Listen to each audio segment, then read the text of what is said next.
नमस्कार, मैं Deepika Singh NGP live news में आप सबका स्वागत करती हूँ। चलिए अब नजर डालते हैं आज की प्रमुख खबरों पर।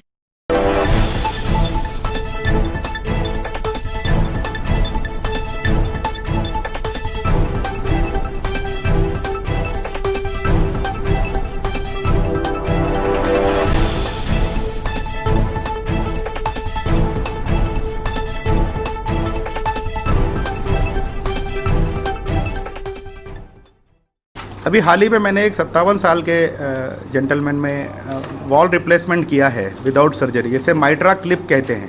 ये मध्य भारत का पहला केस है और ये काफ़ी टेक्निकली डिमांडिंग केस है। इसमें क्या था कि पेशेंट को पुराना हार्ट अटैक था, जिसके कारण उनका हार्ट फेल हो रहा था बार बार, और पिछले 3 महीने से वो कुछ न कोई हॉस्पिटल में एडमिट थे। उनके दोनों फेफड़ों में पानी भर गया था, इतना पानी था कि 2 पाइप लगे थे उनको पिछले 3 महीने से। फिर वो मेरे पास आए काफ़ी हॉस्पिटल्स के जाने के बाद, तो उनको फिर मैंने देखा तो वॉल में काफ़ी लीकेज था। सर्जन से बात किया तो सर्जन ने कहा कि सर्जरी करना काफ़ी रिस्की है उसमें। तो फिर हमने डिसाइड किया कि उस वॉल को बिना सर्जरी के क्लोज़ किया जाए। तो हमने जैसे एंजियोप्लास्टी करते हैं पैर के द्वारा, उसी प्रकार से विदाउट मेजर सर्जरी एंजियोप्लास्टी के समान टेक्निक से एक माइट्रा क्लिप करके क्लिप होती है, जैसे कपड़े सुखाने के लिए क्लिप होती है या बाल को पकड़ने की क्लिप होती है, वैसी एक क्लिप हार्ट के अंदर डाल के दोनों वॉल के जो लीफलेट्स थे उसको पकड़ के उसको लीकेज को बंद कर दिया। ऐसी 2 क्लिप हमने लगाई जिससे उनका लीकेज बिल्कुल ख़त्म हो गया और फिर धीरे से उनको हमने डिस्चार्ज भी किया। उनको काफ़ी इम्प्रूवमेंट आया, काफ़ी अच्छा रिस्पॉन्स रहा और ये बहुत ही यूनिक केस है। थोड़ा कॉस्ट का इश्यूज़ है, तो I think in the long run ये भी और इम्प्रूव होगा और ये टेक्नोलॉजी और आगे बढ़ेगी। किस पेशेंट में ऐसा किया जाता है जिनमें हार्ट फेलियर हो या बहुत सांस फूलती है, लेटने पर सांस फूलती है, बहुत फटीग लगता है या चक्कर आते हैं चलने पर, ऐसे पेशेंट्स में खासकर जो लीकेज है उसमें ये बहुत फ़ायदे का प्रोसीजर है।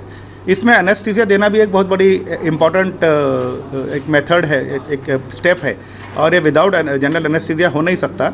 As far as anaesthesia is concern, patient को एनेस्थीसिया देने के लिए जनरल एनेस्थीसिया देना पड़ता है और ऐसे पेशेंट का प्री एनेस्थेटिक चेकअप करना बहुत आवश्यक होता है, क्योंकि ऐसे पेशेंट का ब्लड प्रेशर हर समय नीचे रहता है। 70, 80, 90 इस प्रकार का ब्लड प्रेशर रहता है।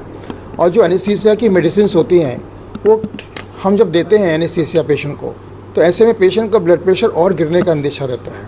तो हमको इस प्रकार की तैयारी करनी पड़ती है कि पेशेंट का ब्लड प्रेशर भी ना गिरे और पेशेंट को जिस पर्पज़ के लिए लिया गया है वो पेशेंट का पर्पज़ भी सॉल्व हो जाए। ऐसे में रिस्क बहुत रहती है लाइफ को पेशेंट की। तो हमारी जो टीम रहती है, हम लोग सब पेशेंट को प्रॉपर चेकअप करते हैं। प्रॉपर चेकअप करने के बाद उसको टेबल पे लेने के बाद कुछ ऐसे सेंट्रल लाइंस होती हैं, जैसे आर्टीरियल लाइन होती है या वीनस लाइन होती है, वो हम लोग अंदर पेशेंट को पास करते हैं और उसके थ्रू हम लोग पेशेंट को ब्लड प्रेशर के बढ़ाने की दवाई देते हैं, ताकि ऑन टेबल जब हम पेशेंट को इंड्यूस कर रहे हैं या एनेस्थीसिया का इंजेक्शन दे रहे हैं उस दौरान किसी प्रकार का फ्लक्चुएशन ना हो।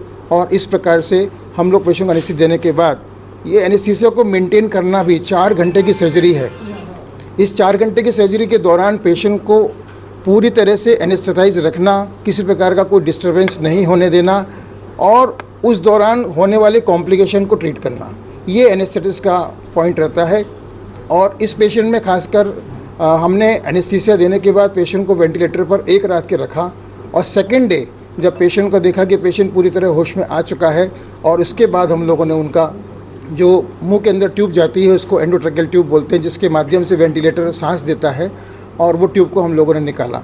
और पेशेंट को ट्यूब निकालने के बाद पेशेंट एकदम स्वस्थ था, अच्छा था, और पेशेंट को फिर उसने खुद डिमांड किया कि हमको पानी पीना है। फिर पेशेंट को पानी दिया गया थोड़ा टेस्ट करने के लिए कि पेशेंट वास्तव में पानी लेने लायक स्थिति में है कि नहीं है। फिर पेशेंट को पानी देने के बाद पेशेंट को प्रॉप्ड अप यानी उसको थोड़ा उठाया गया और उसको इस प्रकार से धीरे धीरे आहिस्ता आहिस्ता उसको फिर स्टेप अप करके उसको फिर मुंह से खाना और बाकी चीज़ें शुरू की गई। Thank you so much. तो ये थी अब तक की प्रमुख खबरें। आप हमारे साथ ऐसे ही बने रहिए और देखते रहिए एनजीपी लाइव न्यूज।